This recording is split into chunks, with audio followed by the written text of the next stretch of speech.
Assalomu alaykum aziz obunachilar. Mana bugun sizlar bilan mini lyulka to'qishni o'rganamiz.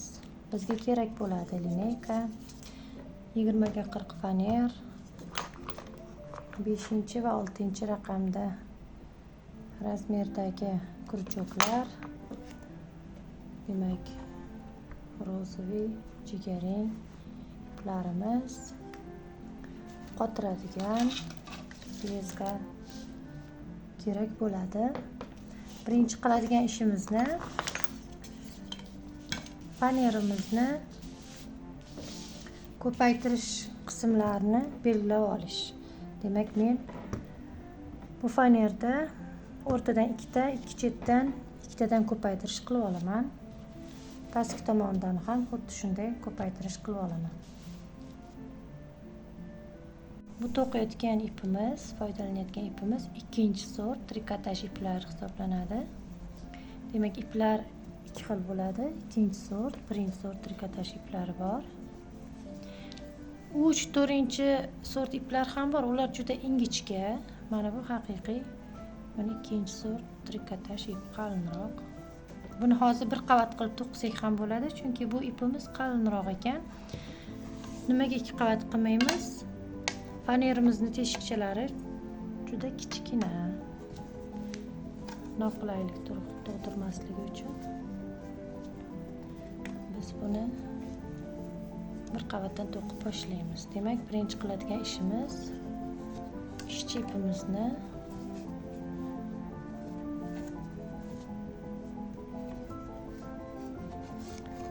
mana fanerimizda teshikchalar ichidan o'tkazib olamiz va mana shunday zanjir hosil qilamiz. Orqadagi ipimiz ko'rinib qolmasligi uchun buni orasida o'tkazib ketishimiz mumkin. To'qiyotganimizda juda qattiq yoki juda ham bo'sh to'qimasligimiz kerak. Bo'sh to'qisak shilpayib qoladi. Qattiq to'qisak tortilib qoladi iplarimiz xunuk bo'lib.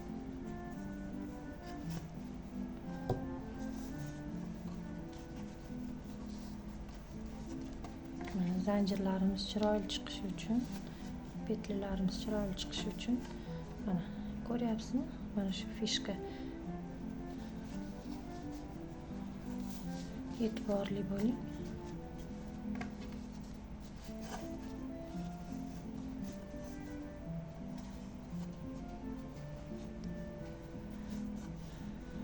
Mana xuddi shu jarayonni mana shu yergacha kelganda sizlar bilan ko'rishamiz. Hozir video cho'zilib ketmasligi uchun men tayyor holatini sizlarga ko'rsataman. Ko'paytirish joyiga keldik. Shu joyini o'rgatib ketaman. Mana qarang, bir tekisda chiroyli chiqyapti.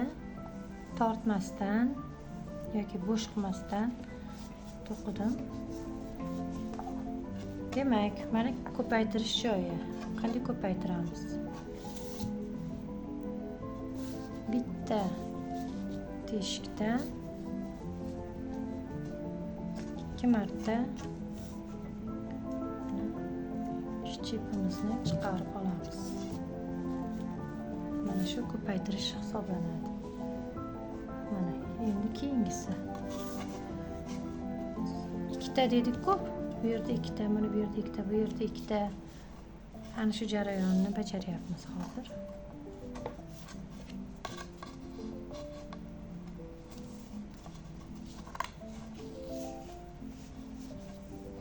Mana. Demak, ko'paytirish mana shu hisoblanadi. Nima uchun ko'paytiramiz? Agar bu yerda ko'paytirmasak, fanerimizni mana shu yer aylana bo'lgan nisbatan ipimiz bu yerga kelganda ko'paytirmasak tortilib qoladi. Tushundingizmi? Shuni hisobga olib, ikkita qilib ko'paytirib ketamiz. Mana qizlar, bir aylantirib to'qib chiqdim. Keyingi navbatdagi ishimiz obyeska to'qish. Obyeskani qanday to'qib olamiz? Ba'zi bir to'quvchilar mana shu yerda birinchi aylana to'qishni tugatib qo'yishadi. Ipni narigi tomonga o'tkazib, men birato'la abiyasga to'qishni ko'rsataman sizlarga. Ipni o'smasdan.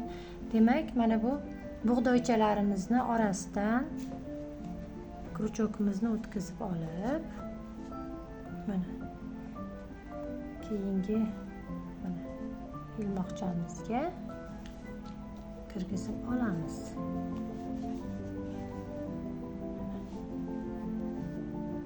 Bu abyaska hisoblanadi. Bug'doychalarimizni orasidan ishchi ipimizni o'tkazib olamizda, petlay olmasdan bir-birini ichidan mana shunday o'tkazib ketamiz.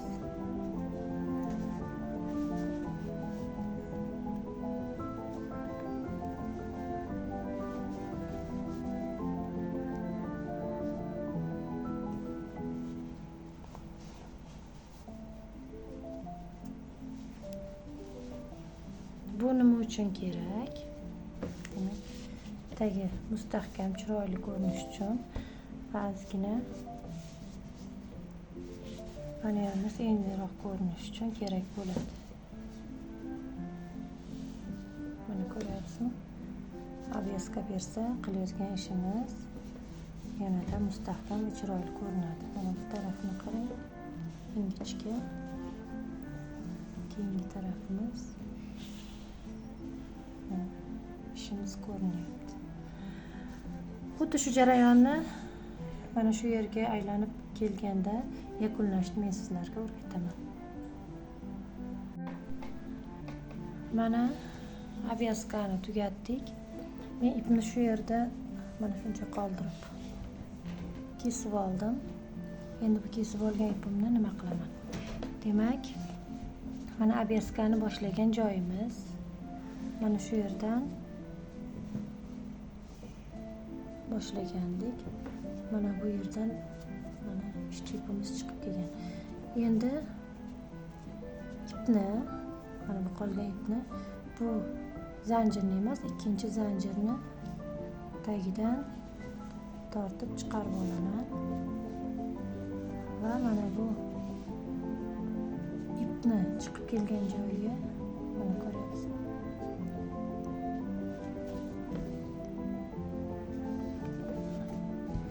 Bitta zanjir qoladi, ikkinchi zanjirni o'rtasidan yorib kirib ipni chiqarib olamiz.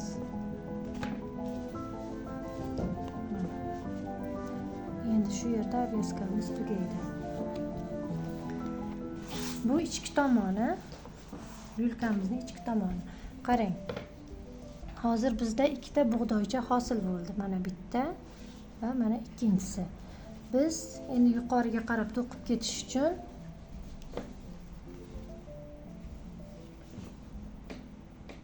mana bu yerdan mana shu yerdan boshlab ko'rinyaptimi? Mana bu bug'doycha va bu bug'doychani ko'ryapsiz va o'rtada mana shu bug'doychalarning o'rtasidan orqa tomonga fanerga tegishi kerak. Chiqib olishimiz kerak mana.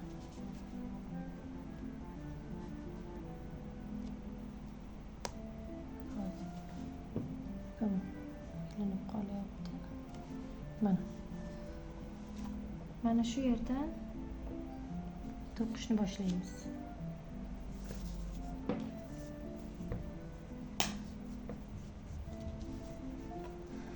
Mana bu ortiqcha ipimizni orasiga qo'yib ketishimiz kerak.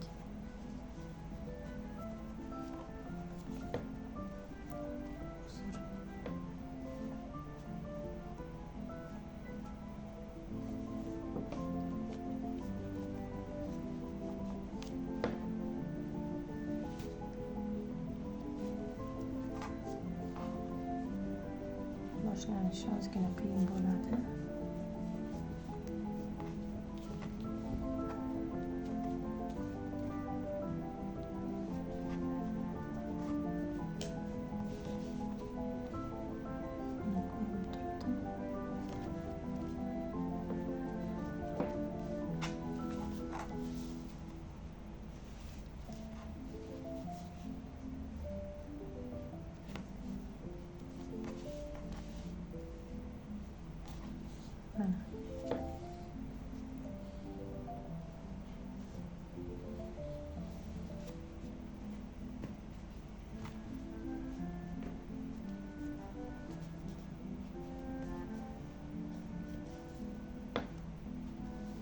zanjirimiz mana o'rtada qolyapti.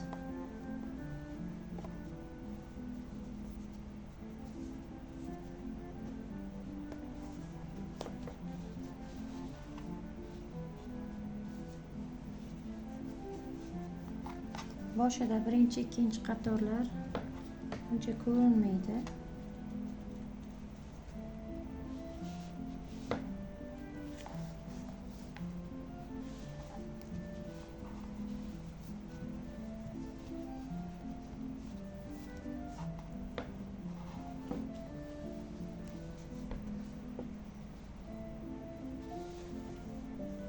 Qarang.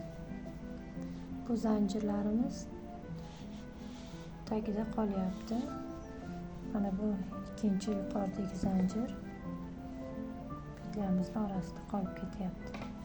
Mana har bir tugunni ichidan chiqib ip olishimiz kerak.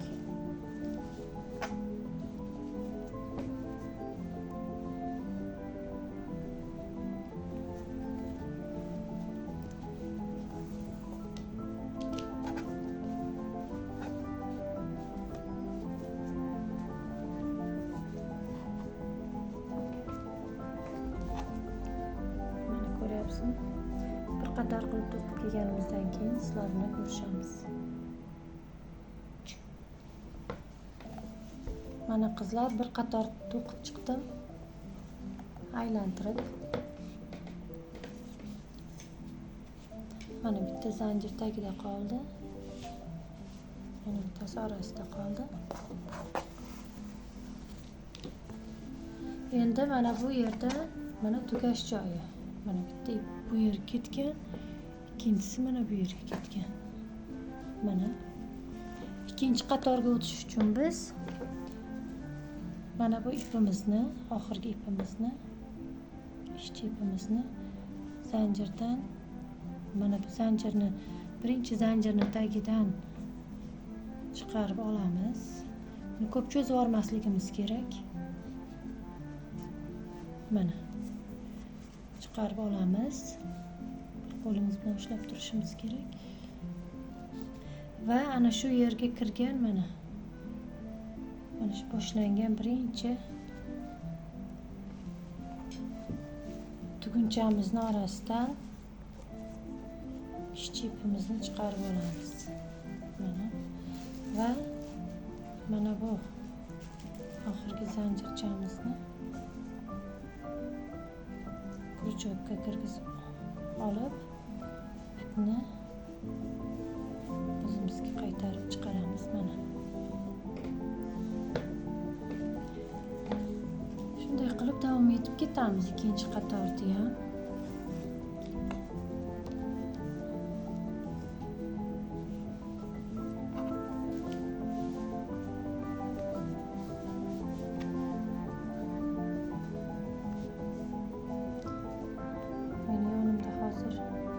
Kamera turgani uchun to'qishga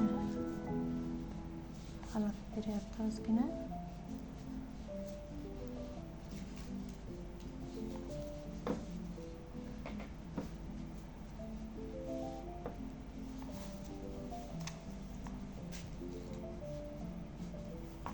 Mana ikkinchi qatori.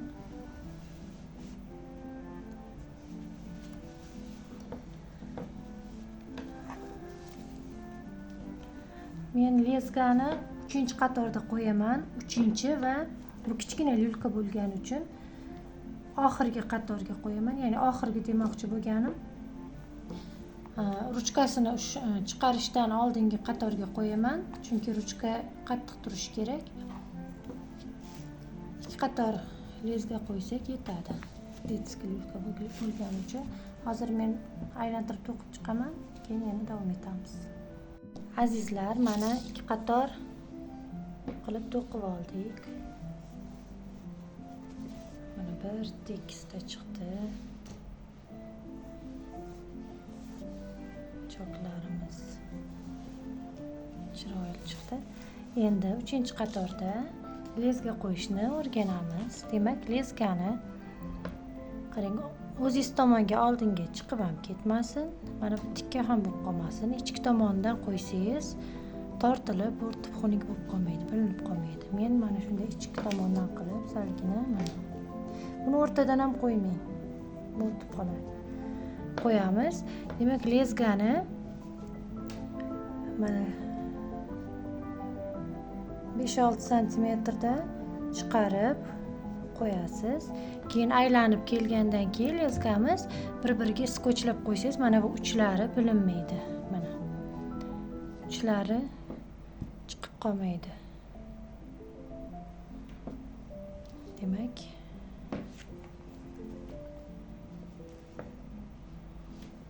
ulab olamiz 3-qatorga ipimizni.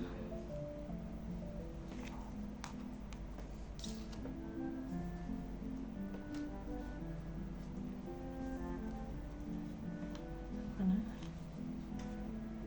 ko'rinyaptimi?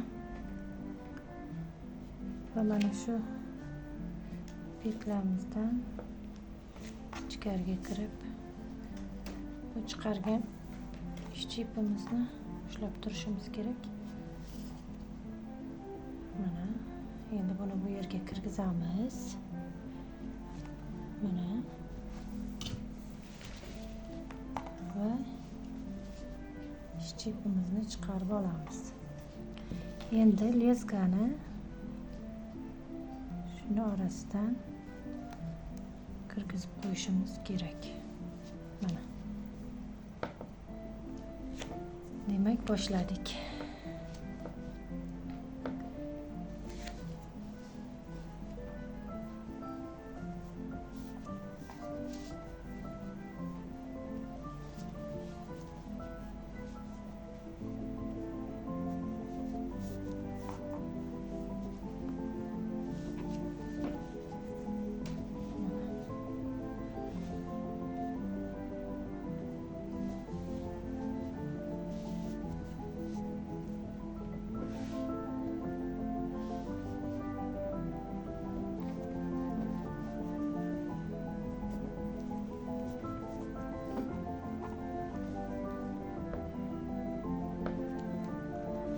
Yaxshi ko'rinyaptimi sizlarga?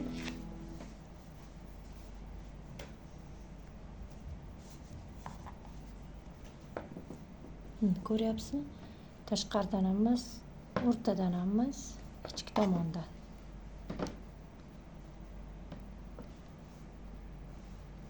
Mana.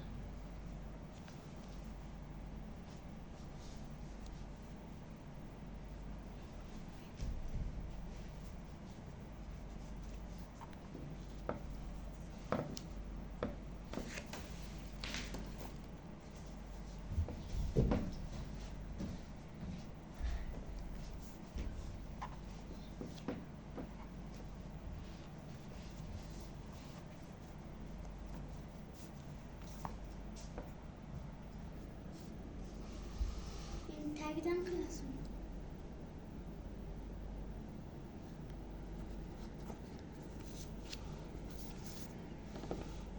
Mana.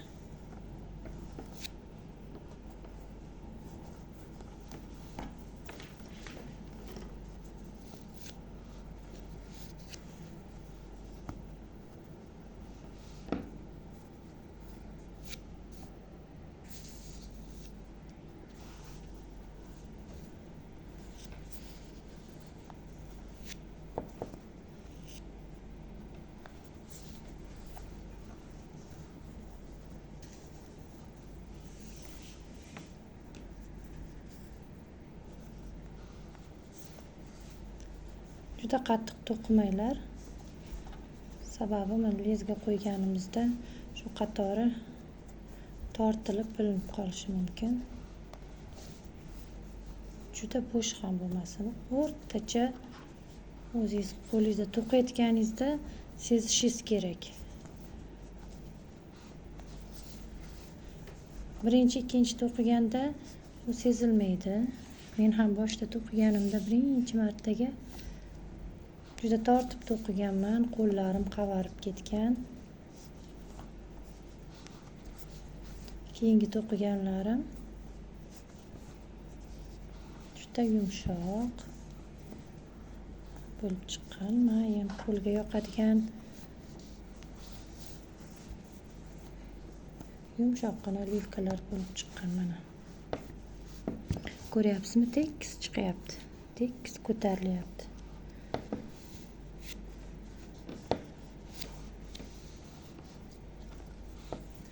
To'qishni birinchi lyulkadan emas, kichkina korzinkalardan boshlasangiz, o'nga-o'ng korzinkalardan boshlasangiz, qo'lingiz o'rganguncha, keyin qo'lingiz o'rgangandan keyin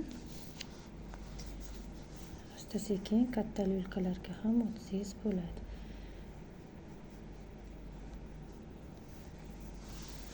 Katta lyulkani ham xuddi shunday qilib to'qiymiz. Hech qanday farqi yo'q. Kichkina lyulkani to'qa olgan qizlar kattasini ham bemalol to'qib ketishadi.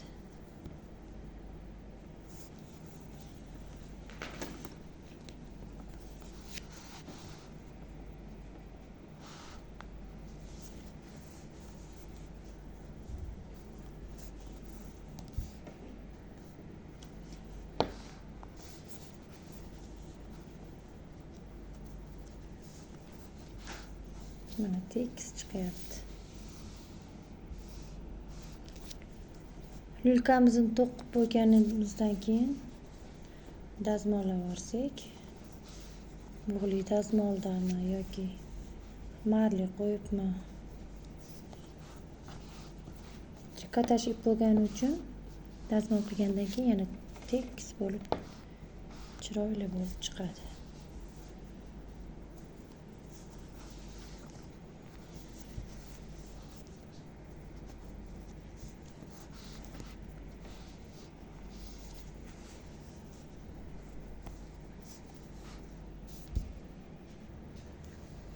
Mana azizlar,